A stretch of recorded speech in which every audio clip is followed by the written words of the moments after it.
Itidwik swalilabir ananda kunde swagoshang imajantam akyahayantam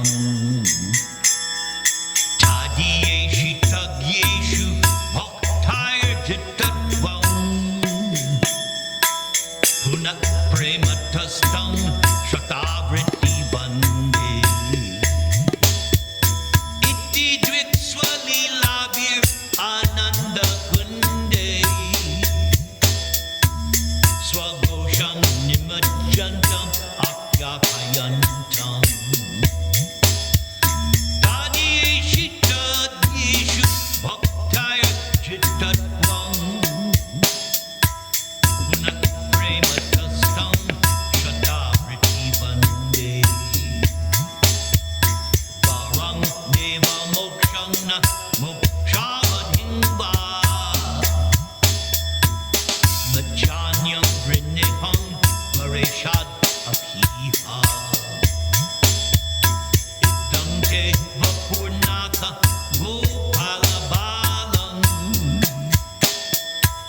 Sada me manasya virastam imanyai Varandeva mokshang mokshavadhimba Nachanyam vriniham vareshada piha Idam teva purnatha gopala balam Sada me manasyavi rastam himanyai Jaya Radha Damodara Radha Damodara Radhe Jaya Radha Damodara Radha Damodara Radhe Jaya Radha Damodara Radha Damodara Radhe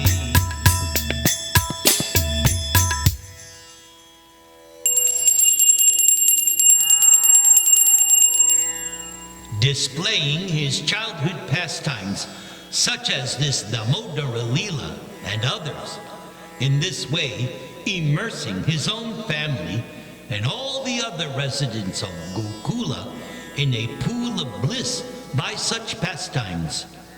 But to those desirous of knowing Krishna's majesty, Damodar makes it known his quality of being conquered only by his loving devotees, who are devoid of such Aishvarya Gyan.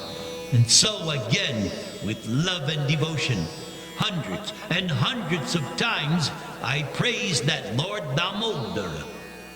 O Lord, I do not pray for the boon of moksha, either as impersonal liberation, or even the highest pinnacle of liberation, entering the realm of Sri Vaikuntha Loka. Nor do I want anything else from you. Yes, I know you can bestow any boon, my Lord, but may this divine bodily form of yours, as a young cowherder boy here in Vrindavan, known as Bala Gopala, may that ever be manifest in my heart. For what is the use of other things? Vasudeva Paraveda Vasudeva Paramakha Vasudeva Parayuga Vasudeva Parakriyaha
Vasudevaya.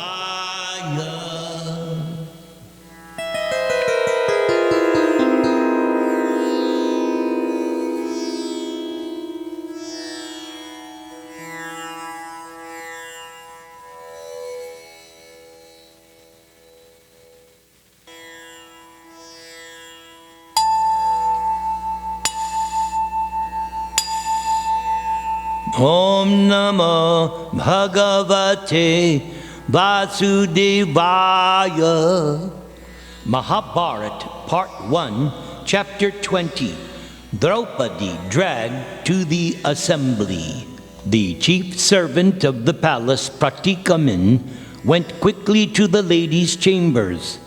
Standing before Draupadi, he said in a trembling voice, "O Queen, maddened by dice playing, your husband has lost you to Duryodhana.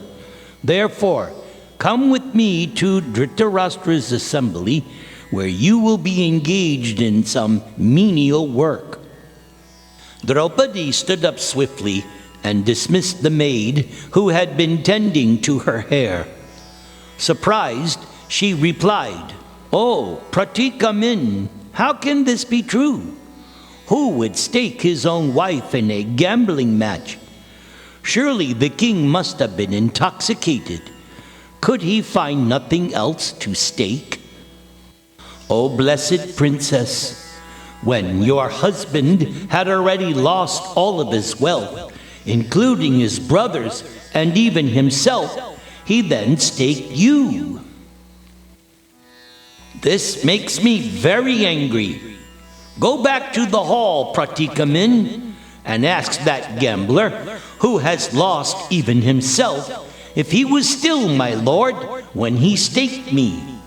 And when I know the answer to this, then I shall go with a sorrowful heart." Pratikamin assented to Draupadi's request and returned to the hall. But seeing him alone, Duryodhana yelled out, "Where is that Panchala princess at this moment, O foolish man?" "O Lord, Draupadi has sent me back with a question. She wishes to know if Yudhishthir, when he staked her in the game, did he first lose himself or her?" Yudhishthir said nothing. He just shook his head from side to side, seeming as if demented or deprived of his reason. But Duryodhana smiled slightly. "Yes, let Draupadi come here and ask her question directly to Yudhishthir. We shall all be pleased to hear his reply." Pratikamin again left the hall. Tears fell from his eyes as he approached Draupadi's room for the second time. He stood before the queen, unable to speak. Draupadi asked him what Yudhishthir had said in reply. With difficulty, the servant said, "O princess, the assembly is now summoning you. It seems the destruction of the Kurus is close at hand. And when that weak-brained Duryodhana wishes to take you before the assembly, surely he will no longer be able to protect his prosperity." Draupadi looked with compassion upon the distressed servant. God himself, who is the great ordainer of this world, has sanctioned this without doubt. Happiness and misery come in turn to both the wise and the unwise. However, it is said that morality is the highest object in this world. If we preserve morality, it will pour blessings upon us. So let not that morality now abandon the Kurus. Go back, O Pratikamin, and speak these very words to the virtuous Kuru elders. I am indeed ready to obey whatever command those moral-minded men may give, for they are conversant with all the precepts of virtue. The servant Pratikamin folded his palms and bowed his head. He turned and left the queen's chamber, returning again to the hall. Standing before Dhritarashtra, Pratikamin repeated Draupadi's words, but no one replied. Seeing now Duryodhana's eagerness and Dhritarashtra's complicity, they all sat with downcast faces. Yudhishthir then said to Pratikamin, "Yes, go now to that bitterly weeping Panchali and tell her that she should appear, even though she is in seclusion and attired in only a single cloth, for this is the command of Duryodhana." The other Pandavas looked up at the Kuru elders, who, even after hearing the words of Yudhishthir, still remained silent, every one of them. The brothers could not determine what to do. They were ready to challenge Duryodhana and his 100 brothers to a fight. But seeing Yudhishthir remaining silent, they did not move. Bhimasena, however, could barely contain himself, and Arjuna, breathing like a serpent, seemed to be on fire. Duryodhana laughed, enjoying every moment of his victory. He once again addressed Pratikamin. "Go now, O Sutta, and fetch the princess. She now has Yudhishthir's order." The servant looked perplexed. He was always obedient to Duryodhana, but he feared Draupadi's anger. He spoke hesitantly. "So, my lord, what shall I say to the queen this time?" "Oh, my brother Dushashan, this servant is afraid of Bhima. So you go and bring Draupadi here." What can the Pandavas do now that they have become dependent on our will? Dushashan immediately rose and went straight to Draupadi, like a dog entering a lion's den. He said, "Come now, O princess, for we have won you honestly. Cast aside your modesty and go before your new master, Duryodhana. Oh, beautiful lady, you must now accept the Kauravas as your lords." Draupadi stood up, weeping loudly. She covered her pale face with her hands, running towards Gandhari's chambers. Dushashan roared in anger and ran after her. He grabbed hold of her long, wavy hair, forcibly pulling her along with him. And as he dragged Draupadi by her bluish locks, the shameless prince recalled how that same hair had been sprinkled with the sanctified water of the Rajasuya sacrifice.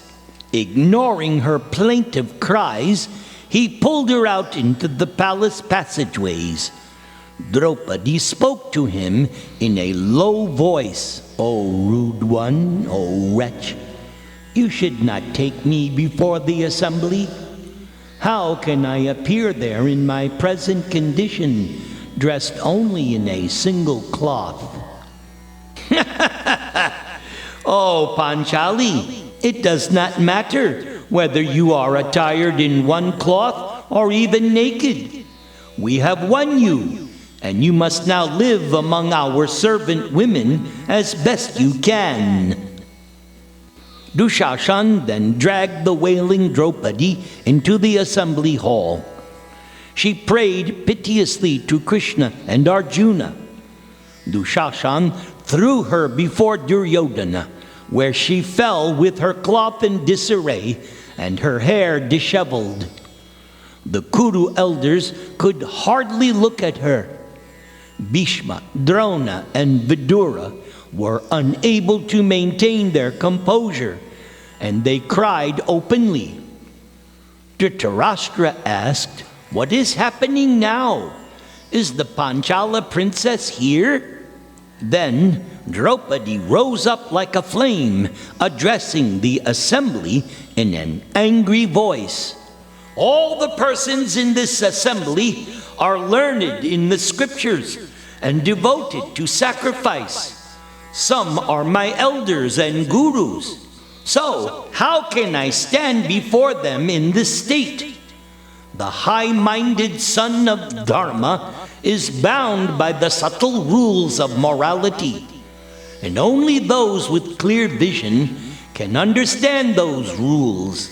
Therefore, I am unable to admit even an atom of fault in my husband Yudhishthir. Draupadi turned her gaze toward Dhritarashtra, her eyes filled with tears. By his side, Draupadi saw Bhishma, Drona, and Vidura, their faces torn by anguish. Everyone remained silent as Draupadi continued to reprimand them. How can you all say nothing as this wretch drags me into the hall? Surely then you are all of the same mind. Shame on you! The Kuru's high morality has now been destroyed by this act. Drona, Bhishma, Vidura, and the king himself have lost their greatness, for none of them condemn this most vile deed. Draupadi fell to the floor, crying in helplessness and distress. The slender-waisted princess glanced at her enraged husbands. They were incensed to see her in such a state, and her glance inflamed them even more. Even the loss of their kingdom and wealth did not pain them as much as Draupadi's glance, which was full of modesty and anger. And when Dushashan saw Draupadi looking at her husbands, he again dragged her towards the Kurus. "Slave! Slave!" he shouted. Duryodhan, Karna, and Shakuni all applauded Dushashan, laughing along with him. But apart from those three, everyone else in the assembly hall was afflicted with sorrow to see the Panchal princess treated in this horrible way. Shaking his head, Bhishma Dev fought back tears and spoke to Draupadi. "O blessed lady, knowing that one who has no wealth of his own cannot stake that which belongs to others, but knowing also that one's wife is always at the command of her husband, I am unable to answer the point you have raised. The ways of morality are subtle indeed, and Yudhishthir can abandon the whole world full of wealth, but he will never sacrifice morality. That Pandava played with Shakuni, even though Yudhishthir knew that no one could defeat Shakuni at dice. Your husband has staked and lost both himself and you, O princess. Therefore I am confused upon this matter." Bhishma Dev looked up at Dhritarashtra, but the king remained ever silent. Draupadi then spoke again. "Yudhishthir was summoned to this assembly by the king, and although he does not possess skill at dice, Yudhishthir was made to play with a skillful, wicked, and most deceitful gambler. How then can he be said to have staked anything voluntarily? My husband has been deprived of his senses by the wicked schemes of sinful men acting conjointly. This act lacks all propriety and will be condemned by all wise men. Here in this very hall are many leaders of the Bharata race. So let them reflect on my words and answer my question." Then Dushashan began to harshly insult Draupadi. She wept grievously, looking towards her helpless husbands. Bhima was afflicted beyond all endurance. Finally, giving vent to his anger, Bhima said to Yudhishthira, "Gamblers have in their houses many loose women, but they never stake even those women at dice. They always remain kind towards those women. But you have staked and lost all of our gems, jewels, gold, armors, animals, weapons, and whatever other wealth we possessed, including our very selves. And even at this, my anger was not excited. But I consider your gambling with Draupadi to be abominable. Having obtained us as her husbands, this innocent girl does not deserve to suffer in this way. Only because of you is she now being persecuted by these low, despicable, cruel, and mean-minded Kurus. Although you are my lord, I can hardly control my anger towards you, my elder brother." Bhimasena then turned his massive shoulders towards the twins. "Sahadev, bring me fire, for I shall now burn Yudhishthira's hands." Quickly Arjuna caught hold of his brother. "O Bhima, do not speak in this way. You have never uttered such words before. Your morality has certainly become destroyed by these cruel foes. Do not fulfill our enemies' wishes. Practice now the highest virtue and remain obedient to your elder brother. Remembering the duties of a Kshatriya, Yudhishthira has played today only upon the king's command, even against his own desire. Such an act will surely make Yudhishthira famous." Bhima calmed himself down. Checked by Arjuna's reproach, Bhima felt ashamed. "You are right, O Dhananjay. Our brother has surely acted in accordance with duty. Had I not known this, long ago I would have snatched his arms and burnt them in a blazing fire." Both brothers looked at Yudhishthira in his distress. They knew he felt obliged by the presence of Dhritarashtra and Bhishma. If those two elders did not speak out against what was happening, then Yudhishthira would not object to the proceedings. Once again, Duryodhana's hearty laughter rang out. He was relishing the discomfort of his cousins, and especially Duryodhana was enjoying Draupadi's distress, remembering how she had laughed at him in the Maya Sabha when he became bewildered. Draupadi just buried her head in her hands and wept. Her husbands glared furiously at the insolent, bodacious Duryodhana. But still the Kuru elders remained silent. Finally, one of Dhritarashtra's sons, Vikarna, spoke out. "O kings, answer Draupadi's question. If we do not decide a matter referred to us in the royal assembly, we shall then all descend into hell. Dhritarashtra, Bhishma, Vidura, you are the eldest of all the Kurus, yet you do not say anything. Why are Drona and Kripa silent? Let the kings who have assembled here from all directions leave aside their anger and give a proper reply to Draupadi." Vikarna looked around the assembly, but still no one spoke. Repeatedly he asked that Draupadi's question be answered. Had she been won or not? Was she now the slave of the Kauravas? The silence in the great hall was broken only by Draupadi sobbing.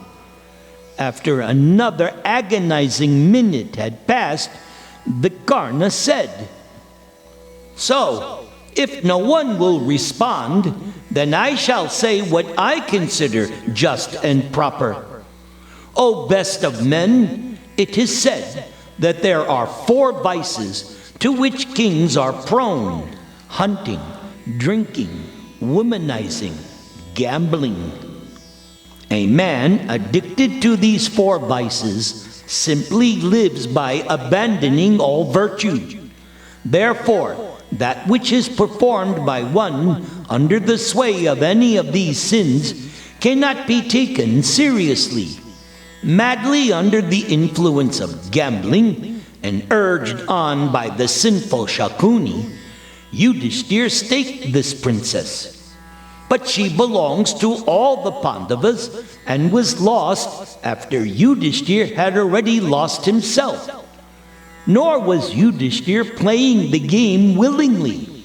Rather, the king invited him here to oblige him to play an unfair match. Considering all of this, I say that Draupadi has not been won. And as Vikarna sat down, the assembly was in an uproar. Practically everyone applauded him and censured Shakuni. At once, Karna jumped up, waving his huge arms, trying to silence the assembly. His angry voice boomed out, "O Vikarna, I have observed many improper things in this assembly, and your words are an example of one of them. Like fire springing from a log, your anger will simply consume you. All the great personalities here among the Kurus remain silent. Obviously, this means they consider Draupadi's daughter to be fairly won. But you are immature, and therefore you rail in anger, even though you do not know the laws of morality, and speak like a fool. Yudhishthir has staked Draupadi as a fair bet and lost her." Like Duryodhana, Karna still remembered his humiliation when Draupadi refused to allow him to compete in her Swayamvara. The pain of that still rankled and pinched him. Well, the proud princess is now getting what she deserves. There is no sin in bringing Draupadi into this hall in her present state. After all, she has already accepted 5 husbands. So what kind of moral woman is she? In my opinion, Draupadi is unchaste. For such a woman, there is nothing wrong even if she is brought naked into an assembly. Indeed, Draupadi now belongs to the Kauravas and must obey our commands. Oh, Dushashan, why not take off her robes? Remove also the royal dress of the Pandavas, for they are no longer kings. Bound by morality, the Pandavas slowly removed their upper garments and threw them down. They sat silently as Dushashan approached the wailing Draupadi. The Kaurava took hold of the end of her cloth and pulled on it forcefully. Draupadi held her sari tightly in an attempt to protect herself, but it was useless. Her strength was nothing compared to that of Dushashan. She looked again at her 5 husbands. It was obvious that they could not help her. And as Dushashan pulled harder, she looked around the hall like a frightened deer assailed by a lion. Now there was only one person who could save her: Krishna. That supreme personality sees everything and was always her shelter. Draupadi fixed her mind on Krishna, threw up her hands and cried, "O Govinda, O Keshava, O Gopijana Vallabha, O Vrindavanath, O Janardhan, you are the destroyer of all affliction. I am sinking into the Kuru ocean. O Lord, O soul of the universe, O creator of the world, save me now, who am distressed and losing my senses in this evil assembly." From where he was seated in Dwarka, Krishna heard Draupadi's piteous cries. So he expanded himself by his inconceivable power and swiftly went to Hastinapur. And by his mystic power, Krishna immediately entered the assembly hall. And without being seen by anyone, Krishna provided Draupadi with an unlimited supply of cloth just to cover her. Dushashan pulled and pulled at her sari, and as he did so, the princess spun around. But Dushashan could not disrobe Draupadi. There seemed to be no end to her sari. The astonished Dushashan pulled with even more strength, but Draupadi remained covered, and soon a large heap of cloth lay piled up on the floor. Seeing this wonderful event, all the kings praised Draupadi and censured Dushashan. The prince was exhausted from his futile attempt to undress the Pandava's wife. Dushashan sat down, perspiring heavily. Then Bhimasena jumped up and raised his arms.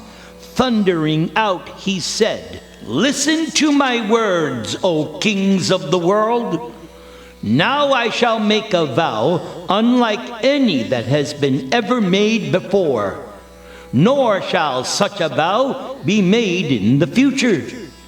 If I do not forcefully tear open the chest of this sinful wretch Dushashan on the battlefield and drink his blood, then may I not obtain the path of my ancestors." Hearing Bhima's terrible words, the kings applauded him and again censured Dushashan. Then a clamor arose. Shouts filled the hall. "Shame! Shame! Shame!" Then, once more, Vidura brought silence to the hall. He turned to both Dhritarashtra and Bhishmadev. "O learned men, do you not answer Draupadi's question, and thus in this assembly persecute religion? A person in distress comes to an assembly of good men like a man feeling the heat of blazing fire. So the assembly should extinguish his fire and cool that person with truth and morality. The distressed person asks about one's rights according to morality and is entitled to an answer. O king, Vikarna has offered one answer to Draupadi's question according to his own knowledge and judgment. Now you should also reply." Bhishma, Drona, and Kripa looked at Dhritarashtra in anticipation of his response. They were unable to tolerate any more from Duryodhana, and still the blind king maintained his silence. Vidura continued speaking. "One who knows the rules of morality and yet sits in an assembly without properly answering a question will receive a sinful reaction. Listen now, my brother, as I recount the ancient history of Prahlad and the son of a rishi named Angirasha." Vidura described how the son of Prahlad, Virochana, had once quarreled with a rishi named Sudanva for the sake of a bride. They had both gone to Prahlad and asked, "Oh, tell us and answer us truthfully, which of us is superior?" And Prahlad looked at both of them but said nothing. Sudanva became angry. "If you do not answer, or if you answer falsely, then may your head break into 100 pieces." Trembling with fear, Prahlad then consulted the celestial sage Kashyapa. O exalted one, kindly tell me what regions are obtained by one who does not reply or answers falsely when asked a question. Oh, my dear son, one who knows but does not answer out of temptation, anger, or fear is bound up by Varuna Deva's 1,000 nooses. One who is called as a witness, but who speaks falsely, is similarly punished. After 1 full year, one of the nooses is loosened. Therefore, one should speak the truth as one knows it. If virtue, pierced by sin, goes to an assembly, it is the duty of every man to remove the dart. And if they fail to do so, then they themselves will be pierced by that very same dart. In an assembly where a censurable act is not rebuked, every member of that assembly is afflicted by sin. Grief will overcome all of them in due course of time. After hearing Kashyapa's words, Prahlad Maharaj said to his son Virochana, undoubtedly Sudanva is your superior, as much as his father Angiras is my superior. Immediately Sudanva blessed Prahlad. As you have spoken the truth without being moved by affection for your son, may your son live for 100 years. Vidura concluded, hearing this great instruction about religion and morality, let all those present deliberate on what should be done. But Draupadi should be given a proper answer.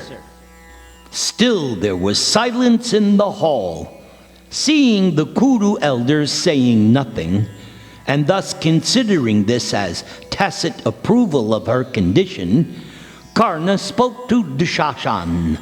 Take the servant woman to the inner apartments. And again Dushashan grabbed Draupadi by the hair and began dragging the helpless princess, who was trembling and crying piteously, to her husbands. Then, pulling herself free from the grasp of Dushashan, Draupadi addressed the assembly in tearful words. Wait now, O worst of men! I have not as yet offered my respects to my superiors. Forgive me. It was not my fault, as I was forcibly dragged here by this low wretch, this disgrace of the Kurus. The morality of the Kuru house has been lost today forever. Never before have we heard of a married woman being brought in this state before an assembly. She, who was never before seen even by the wind or sun, has now been exposed before all men. Indeed, I am being publicly persecuted by wicked men. Dhritarashtra listened, with his head bowed, as Draupadi continued. So, what could be more distressing for me than this? Although I am high-born and chaste, the Pandava's wife, and Krishna's friend, nevertheless I am dragged into this assembly. Where is the religion of all these kings? O Kauravas, answer me truthfully. Am I Dharmaraja's lawful wife, born in the same order to which he belongs, to be considered a servant woman or not? I shall be obedient to your command. O Kurus, this despicable destroyer of the Kuru fame, Dushashan, is cruelly dragging me, and I cannot tolerate it any longer. Tell me now, what should I do? And happily I will obey you. As Draupadi was speaking, Bhishma Dev shed tears. He looked at her with compassion. O blessed lady, I have said that the ways of religion are most subtle. Even wise men find it hard to understand them. Sometimes what a great and powerful man calls religion is accepted as such, even though it may not normally be so. And what a weak man says, no matter how moral it may seem, is generally disregarded. So from the importance of the matter you have raised, its intricacy and subtleties, I find myself unable to answer you, O blessed Draupadi. Then Bhishma Dev stopped and looked around at the silent assembly. Turning back to Draupadi, he continued, Yes, it is certain that as the Kurus have become slaves of greed and folly, our Kuru race will soon be destroyed. O Panchali, that even under today's circumstances you would turn to religion shows just how worthy you are and adds glory to our house. And your husbands are equally praiseworthy, for they do not deviate from virtue even in such difficulty. The Kauravas, however, sit with downcast faces. They look as if they are already dead. I do not think they are going to answer you, so you should ask your question of Yudhishthir, your husband, for he alone should say whether or not you have been won. Draupadi wept like a female sea-eagle. Still the kings remained silent. They appeared to be afraid of Duryodhana's power. That Kaurava prince continued to smile even after hearing Bhishma's words. Rising up, Duryodhana said to Draupadi, O Panchali, I agree with Bhishma. The answer to your question depends upon your husband. Now, let the illustrious Yudhishthir, resembling Indra himself and ever devoted to virtue, state whether or not he acted rightfully. And if he declares himself to have gambled you away falsely, because he was no longer your lord at that time, then I shall free you. And I will also free his brothers if he makes the same declaration about them. However, let Yudhishthir tell us himself first that he lost his discrimination. And after Yudhishthir speaks, O thin-waisted lady, then you should accept either ourselves or the Pandavas as your lords. All the Kurus here are floating in the sea of your affliction. Naturally, they are magnanimous. Therefore, looking at your unfortunate husbands, they are unable to answer your question. Again the assembly erupted. Many kings applauded Duryodhana's words. Others cried out, Alas, oh my God! But each now turned to look at Yudhishthir, eager to hear what he would reply. As the hum of the voices gradually died down, suddenly Bhima stood up. His voice filled the hall. If the high-minded Dharmaraj were not our Lord and Guru, then we would not pardon the Kuru race. But Yudhishthir is the Lord of all of our religious and ascetic merits. Indeed, my brother is the Lord of our lives. So, if he considers us gained by you, then we are defeated.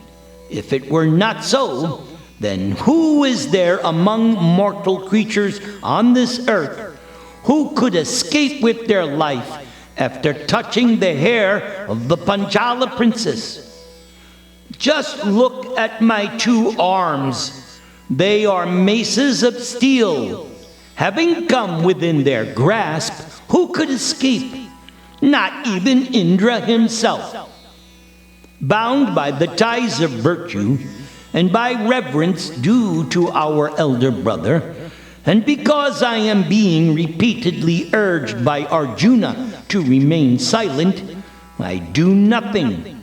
But if once commanded by Yudhishthir, I would, by means of my slaps alone, kill all of Dhritarashtra's sinful sons, just as a lion kills a flock of small animals. Hearing Bhimasena speak, Bhishma, Drona, and Vidura became alarmed. Be peaceful, O Bhima. Anything is possible for you. Then Karna jumped up from his seat. It seems that Vidura, Bhishma, and Drona are independent. They always censure their master and never wish for his prosperity. So I shall say what is right in this case. The slave, the son, and the wife are always dependent. Whatever they possess belongs to their master. O Draupadi, you are the wife of a slave who is now incapable of possessing anything of his own. Now, go to the king's inner quarters and serve his relatives. Select another husband who will not lose you at gambling. Your husbands are all now slaves and can no longer be considered your masters. Obviously, Yudhishthir considers that life and manhood are useless, as he has offered Draupadi's blessed daughter as a state in the presence of this assembly. Bhima glared angrily at Karna. Breathing heavily, it seemed that Bhima was about to leap forward at any moment. Still, he remained obedient to Yudhishthir. Bound by virtue, Bhima did nothing. Looking around as if to burn everything with his blazing eyes, Bhima turned to Yudhishthir. My lord, I cannot become angry at the words of the son of the Sutta, Karna, since now we are slaves. O king, could our enemies ever have spoken in this way in my presence if you had not gambled away the princess? Stunned, Yudhishthir sat silently. Duryodhana laughed. Come now, O king, tell us the truth. Is Draupadi won or not? Reveling in his cousin's anguish, Duryodhana smiled at Karna. To further insult and incite Bhima, the Kaurava prince then uncovered his right thigh, which resembled the trunk of an elephant. Duryodhana even showed it to Draupadi. Sit here upon the lap of your new lord, O princess. What have you to do with the Pandavas now? Bhima could take no more. He exploded. Hear this, you wretch! If I do not break that thigh in battle, then let me not attain the regions of my ancestors.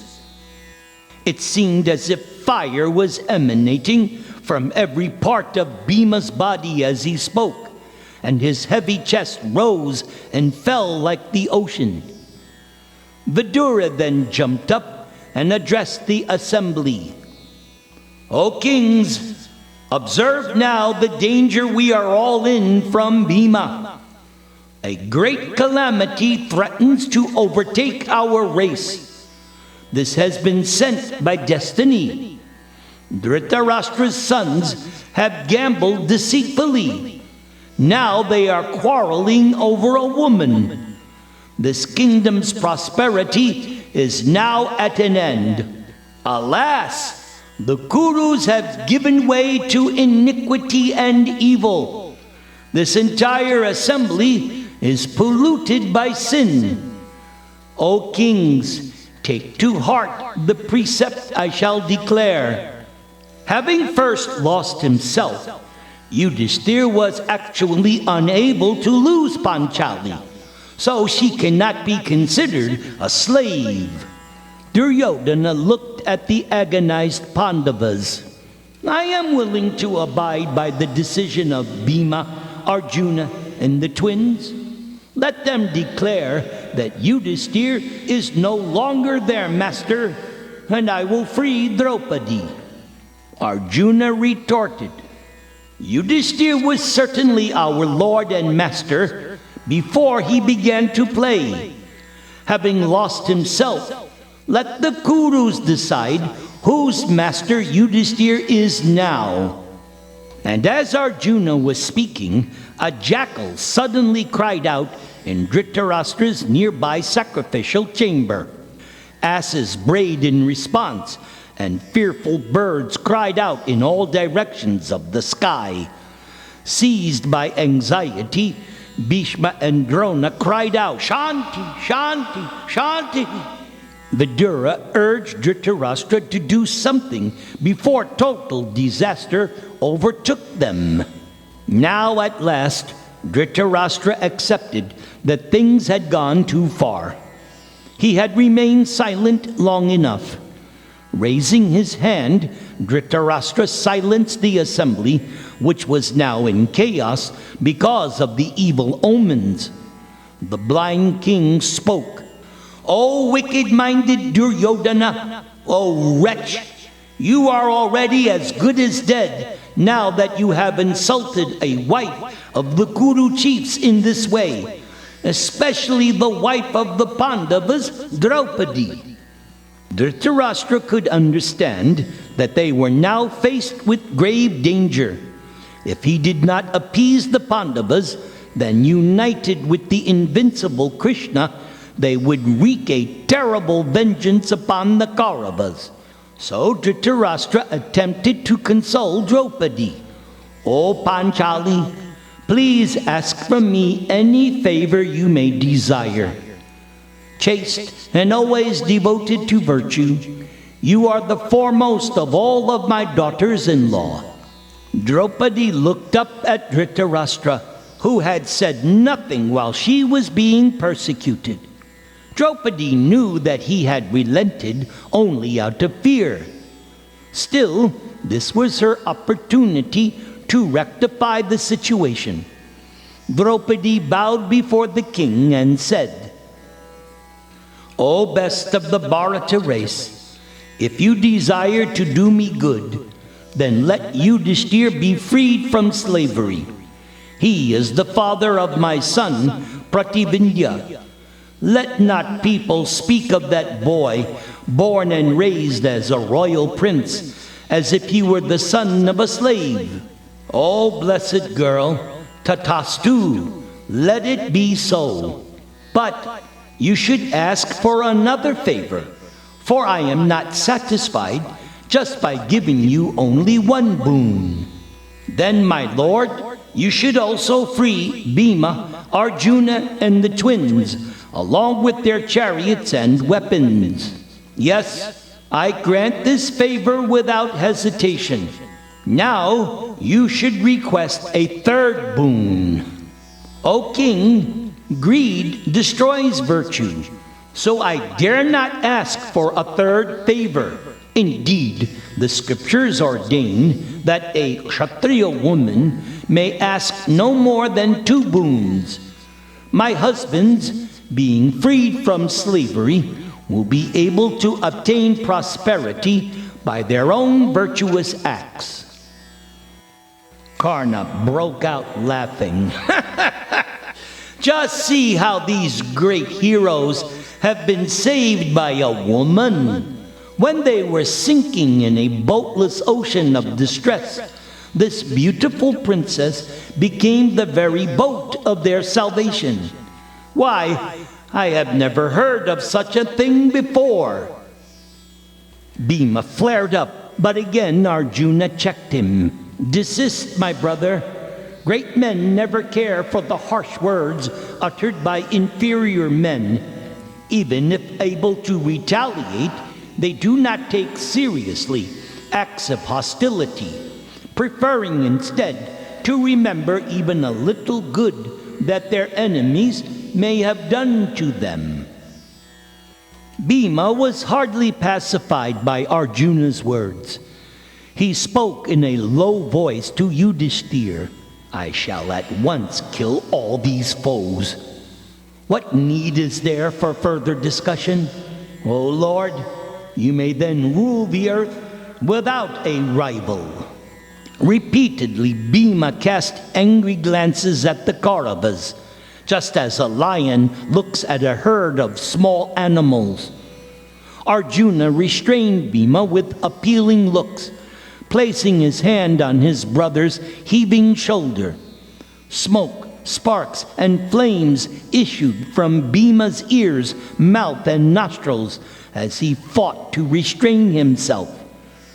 With his furrowed brows and red eyes, Bhima appeared like Yamaraj at the time of universal destruction.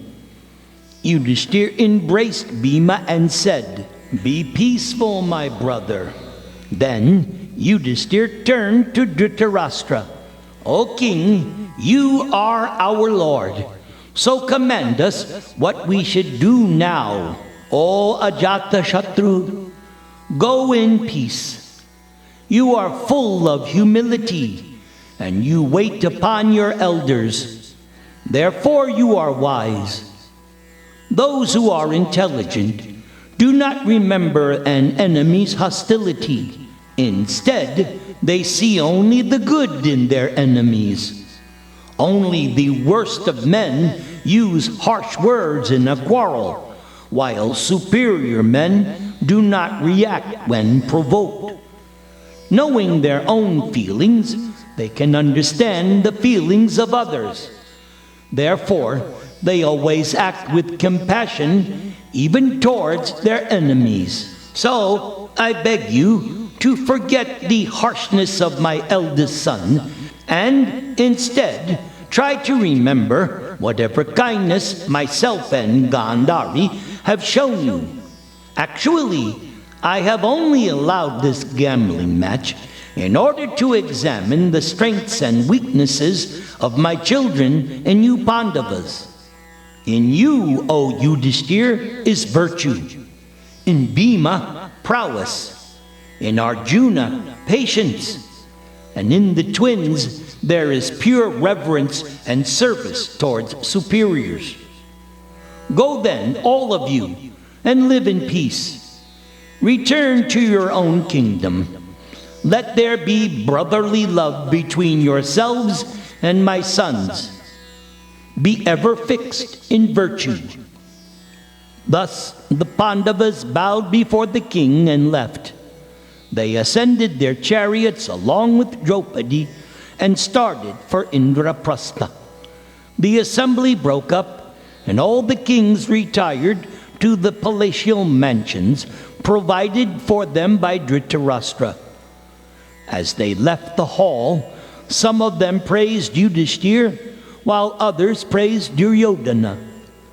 The blind king was led away by Vidura, and as Dhritarashtra recalled the heinous wrongs committed by his sons towards the Pandavas, and especially towards their wife Draupadi, Dhritarashtra became gripped with fear. Giving them their property could hardly repair the damage which was done by the insult to Draupadi. Certainly Bhima would never forget his vows, and at the first opportunity would doubtlessly take his revenge. Sighing, the Kuru monarch entered his chambers and began his evening prayers.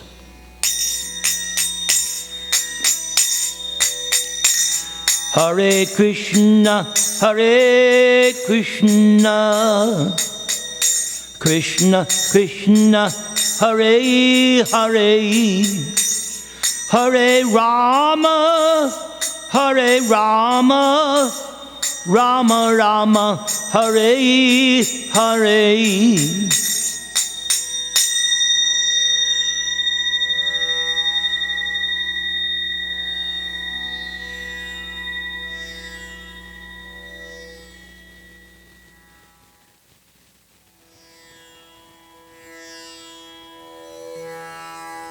Namaste Narasimhaya, Namaste Narasimhaya, Praklad aklad dayane, Praklad aklad dayane, Hiranya kashipo vaksha, Hiranya kashipo vaksha, Shilatanka nakalayi, Shilatanka nakalayi, Ito Nrsinga Bharato Nrsinho, Ito Nrsinga Bharato Nrsinho, Yato Yato Yamitato Nrsinha, Yato Yato Yamitato Nrsinha, Bahir Nrsinho Hridaye Nrsinho, Bahir Nrsinho Hridaye Nrsinho, Nrsingham Adin Sharanam Draupadi, Nrsingham Adin Sharanam Draupadi, Nrsingham Adin Sharanam Draupadi, Avakara Kamala Varei Naham Adbhuta Sringam, Lalita Hiranya Kashipu Kanu Bringam, Keshavadvita Narahari Rupa, Jai Jagadisha Hare, Jaya Jagadisha Hare, Jaya Jagadisha Hare, Tavakara Kamala Vare Nakamat Bhuta Sringam, Dalita Hiranya Kashipu Kanu Brindam, Keshavadrita Nrsimha Rupa, Jaya Jagadisha Hare, Jaya Jagadisha Hare, Jaya Jagadisha Hare, Jaya Jagadisha, Jaya Jagadisha, Jaya Jagadisha Hare, Jaya Jagadisha Hare, Jaya Jagadisha Hare, Hare Krishna, Krishna Krishna, Hare Hare, Hare Rama, Hare Rama, Rama Rama, Hare Hare.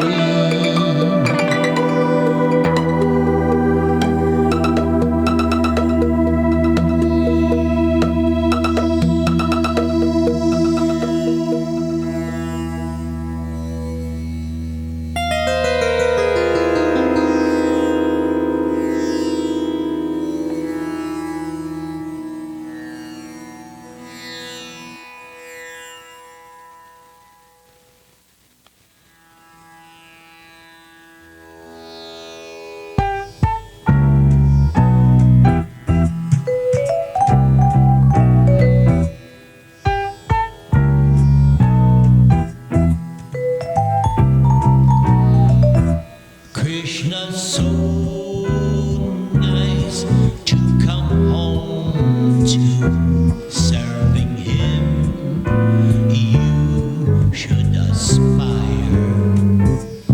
When you chant his name, things are not the same. Krishna can fulfill your desires, but instead we're lured by Maya as we forget about who lives above. Krishna's so nice, he is paradise.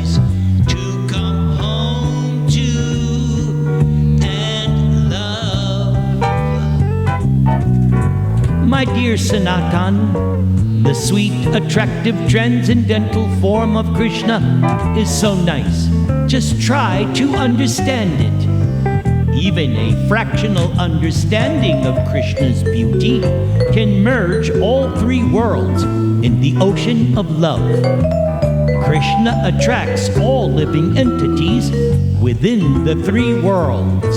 Still instead, we're lured by Maya as we forget about who lives above. Krishna's so nice, he is paradise to come home to and love.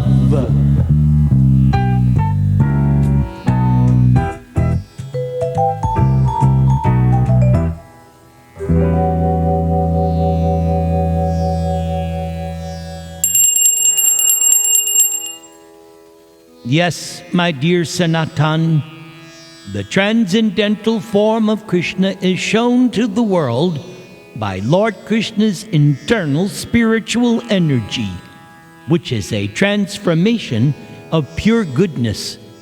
This jewel-like form is the most confidential treasure of the devotees. This form is manifested from Krishna's eternal pastimes. The wonderful form of Krishna in his personal feature is so great that it attracts even Krishna himself to taste his own association. Indeed, Krishna becomes very eager to taste it. Total beauty, knowledge, wealth, strength, fame, and renunciation are the six opulences of Krishna. Krishna is eternally situated in his opulences. Ornaments caress that body, but the transcendental body of Krishna is so beautiful that it beautifies the ornaments Krishna wears. Therefore, Krishna's body is said to be the ornament of all ornaments. Enhancing that wonderful beauty of Krishna is his three-curved style of standing. Above all these beautiful features, Krishna's eyes dance and move obliquely, acting like arrows to pierce the minds of Srimati Radharani and all the other gopis. And when the arrow succeeds in hitting its target, their minds become agitated. Favoring the gopis, Krishna rides on the chariots of their minds, and just to receive loving service from them, Krishna attracts their minds like Cupid. Therefore, Krishna is also called Madana Mohana, the attractor of Cupid. Cupid has 5 arrows representing form, taste, smell, sound, and touch. Krishna is the owner of these 5 arrows, and with his Cupid-like beauty, Krishna conquers the minds of the gopis, although they are very proud of their own super-excellent beauty. But becoming a new Cupid, Krishna attracts their minds and engages in the rasa dance with them. Still instead, we're lured by Maya as we forget about who lives above. Krishna's so nice, he is paradise to come home to.